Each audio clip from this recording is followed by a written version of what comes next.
या महाराष्ट्राला देवेंद्र फडणवीसांनी फसवलंय, या महाराष्ट्राला एकनाथ शिंदेनी फसवलंय, या महाराष्ट्राला पूर्वी अजित पवार आता सुनेत्रा पवारांनी फसवलंय, या महाराष्ट्राला उद्धव ठाकरे, राज ठाकरे किंवा काँग्रेसने फसवलंय, शरद पवारांनी फसवलंय.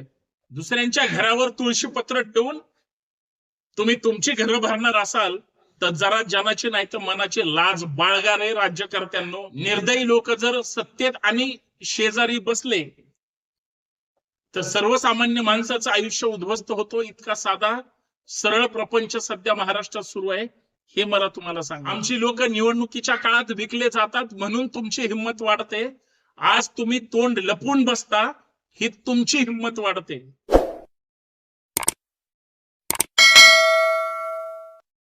महिला दिनाच्या दिवशी या महाराष्ट्रामध्ये 60 रुपयांनी सिलेंडर वाढलं. महिला नेत्या कुठे आहेत? महिला दिनाच्या दिवशी राज्यातल्या लाडक्या बहिणीला ज्या पद्धतीचं सरकारनं गिफ्ट दिलं, स्मृती इराणी कुठे आहेत?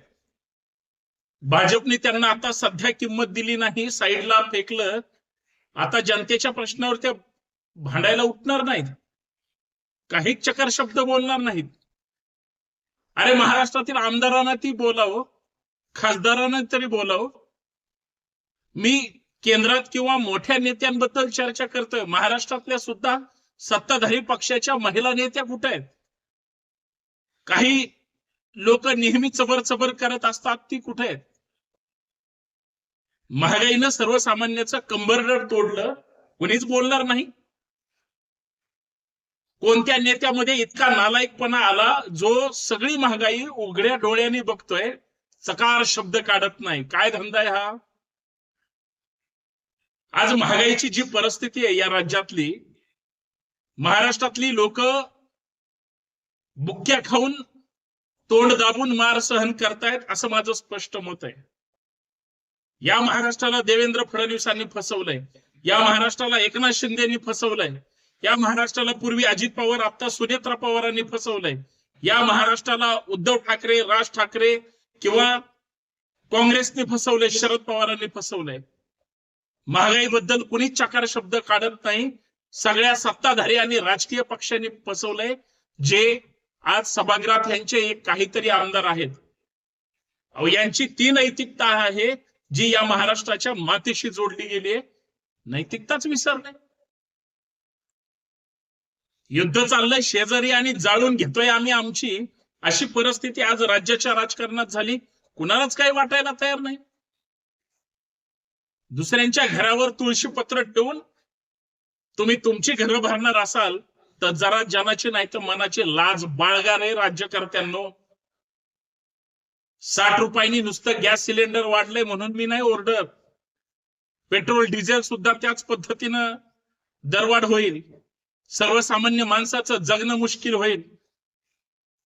आमची लोक निवडणुकीच्या काळात विकले जातात म्हणून तुमची हिंमत वाढते. आज तुम्ही तोंड लपवून बसता, ही तुमची हिंमत वाढते किंवा वाढलीये. आज महाराष्ट्रातल्या लोकांना महाराष्ट्राचं हित अजिबात दिसायला तयार नाही का? तर महाराष्ट्रातली जी माणसं आहेत ती शब्दावर फिरली जात आहेत, फिरवली जात आहेत. हा सगळ्यात मोठा प्रॉब्लेम आहे. आम्हाला आमची लाज वाटायला तयार नाही. आम्हाला काळजी नावाची पद्धतच राहिलेली नाही. तुम्हाला वाटेल संतोष शिंदे असं का बोलतोय, सांगतो. मित्रांनो नमस्कार, जय शिवराय. संतोष शिंदे ऑफिशियलवर मी संतोष शिंदे आपल्या सर्वांचं मनपूर्वक हार्दिक स्वागत करतो. विनंती एवढीच आहे, हा व्हिडिओ शेवटपर्यंत पहा आणि फक्त हा दुसऱ्यांना पाठवा. जो सत्ताधारी आहे, भरपूर पक्ष आहेत सत्ताधारी, 3 पक्ष आहेत, त्यांच्या चेले चपाट्यापर्यंत, अंधभक्तापर्यंत, नेते आमदार खासदारापर्यंत तर पाठवाच. पण जे विरोधी पक्षावर बाकावर मुख गिळून बसले त्यांच्यापर्यंत पण पाठवा. मग ते काँग्रेस असेल, राष्ट्रवादी असेल किंवा ठाकरेंची सेना असेल, सगळ्या लोकांपर्यंत. निर्दयी लोक जर सत्तेत आणि शेजारी बसले तर सर्वसामान्य माणसाचं आयुष्य उद्ध्वस्त होतो. इतका साधा सरळ प्रपंच सध्या महाराष्ट्रात सुरू आहे, हे मला तुम्हाला सांगायचंय. तुम्ही म्हणाल असं का म्हणतो? महागाई वाढली. इराण, इस्रायल, अमेरिका युद्ध सुरू आहे. त्याचे पडसाद भारतावर उमटत आहेत. आमच्या भारताचे मसीहा, सर्वे सर्वा, केंद्रातले सर्वोच्च नेते, विश्वगुरु, विश्ववंदनीय नरेंद्र मोदी साहेब एक चकार शब्द काढत नाहीत. 30-40 वर्षाचा ज्यांच्या सोबत त्यांचा संबंध आहे, सगळे म्हणतायत इराण जळून राख होऊ द्या ना, आपलं काही देणं घेणं नाही. पण तुमच्या सगळ्यांच्या देशातल्या नागरिकांच्या बुडाखालची आग लागली ना, ती कशाने विझवणार? महागाईची. याच उत्तर कोण देणार, हा माझा साधा सरळ प्रश्न.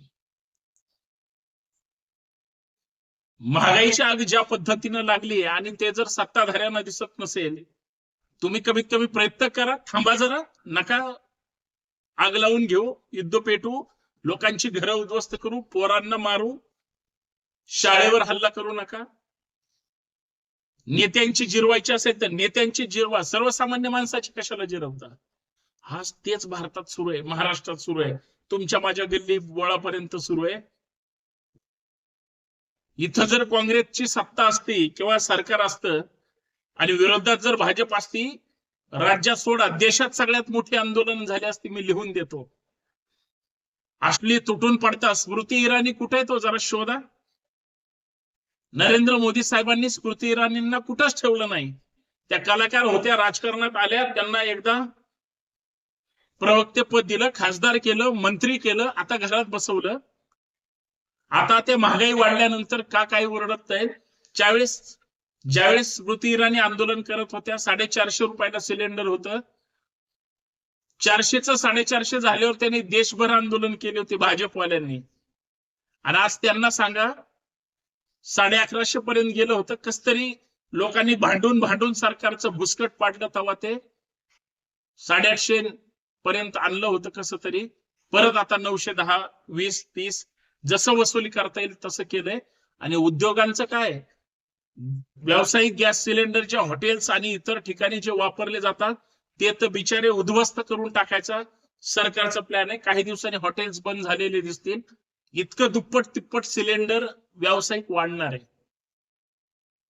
आणि आता कुठंच नेता जर कुठला दिसणार नसेल तर हा संतोष शिंदे आहे ना. भले आम्ही नसू सभागृहात, आम्हाला बोलण्याचा सभागृहात त्या ठिकाणी अधिकार नसेल, जनतेच्या दरबारात तर आम्ही ताकदीनं रोखठोकपणे भूमिका मांडण्याचा प्रयत्न करू. बिघडलं कुठं? तुकाराम महाराजांच्या भाषेत सरकारला वटणीवर आणायचं असेल, भले तरी देऊ कासेची लंगोटी. अहो, आम्ही तयारच आहे. निवडणुकीच्या काळात आम्ही तुमचं लय स्वागत करतो. तुम्ही देशाची वाट लावली, राज्याची वाट लावली, तरी आम्हाला तुम्ही गोड वाटता, कारण तुम्ही आमच्या लोकांना पैसे वाटून मतदान घेता ना. म्हणून तुकाराम महाराज म्हणतात, भले तरी देऊ कासेची लंगोटी, नाठाळाच्या माती हाणू काठी. का?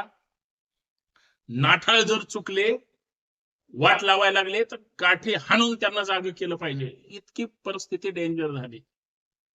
महागाईमध्ये सरकारनं वेळीच लक्ष घालून महागाई शून्यावर आणावी, सगळे दर कमी करावेत, एवढीच माफक अपेक्षा आहे. मायबाप सरकारला हात जोडून विनंती आहे. अन्यथा जनता जर उद्ध्वस्त झाली तर जनता रस्त्यावर सुद्धा येऊ शकते. आणि मग सरकार जर हुकुमशाही पद्धतीनं जर सगळं वाढवणार असेल तर सत्ता सोडा, सत्तेतून पायउतार व्हा, दुसऱ्यांना सत्तेवर बसू द्या आणि हा देश सुरक्षित ठेवू द्या, असंच म्हणावं लागेल. यासाठी लोक प्रयत्नशील करतील. हुकुमशाही तुमच्या बोलबच्च्यांनी गोरगरिबांचे, सामान्य लोकांची पोटं भरत नाहीत, हे मला या माध्यमातून सांगायचंय. जनता सुज्ञ आहे. धन्यवाद. महागाई कमी झाली पाहिजे, यासाठी हा संघर्ष आहे. नाही झाली तर काय लोक विकली जातात. त्याच्यामुळं आमदार खासदारांना किंवा लोकप्रतिनिधींना जाब विचारणारे कुणी नाही. ज्या दिवशी जाब विचारणारे रस्त्यावर येतील आणि आमदार खासदारांना अडवतील, त्या दिवशीच महागाई 100% कमी होईल, हा माझा विश्वास आहे. जय शिवराय.